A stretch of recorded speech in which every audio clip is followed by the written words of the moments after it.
अपि चेदसि पापेभ्यः सर्वेभ्यः पापकृत्तं सर्वं ज्ञानप्लवेनैव वृजिनं संतरिष्यसि 36. अपि सुद्धा चेत जरी असी तू असलास पापेभ्य पापी लोकांपेक्षा सर्वेभ्य सर्वांपेक्षा पापकृत तमः सर्वाधिक पापी सर्वम अशी सर्व पापकर्मे ज्ञानप्लवेन दिव्य ज्ञानरूपी नौकेद्वारे एव निश्चितच वृजिनम दुःखाच्या महासागरातून संतरिष्यसी तू पूर्णपणे तरुण जाशील.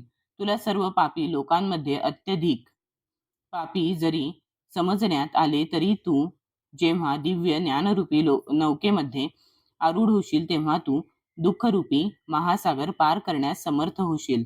तात्पर्य: स्वतःच्या स्वरूपस्थितीचा श्रीकृष्णांशी असणारा संबंध योग्य रीतीने जाणणे ही इतकी सुंदर गोष्ट आहे की यामुळे अज्ञानरूपी महासागरात चालणाऱ्या जीवनार्थ संघर्षातून मनुष्याचा तात्काळ उद्धार होऊ शकतो.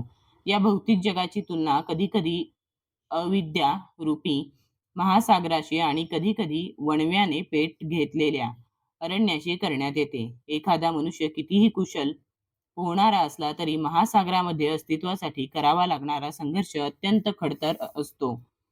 जर कोणी पुढे येऊन धडपड करणाऱ्या पोहणाऱ्या मनुष्याला महासागरातून वर काढीत असेल तर तो अत्यंत महान उद्धारक आहे. भगवंतांकडून प्राप्त केलेले परिपूर्ण ज्ञान म्हणजेच मुक्तिपथ आहे.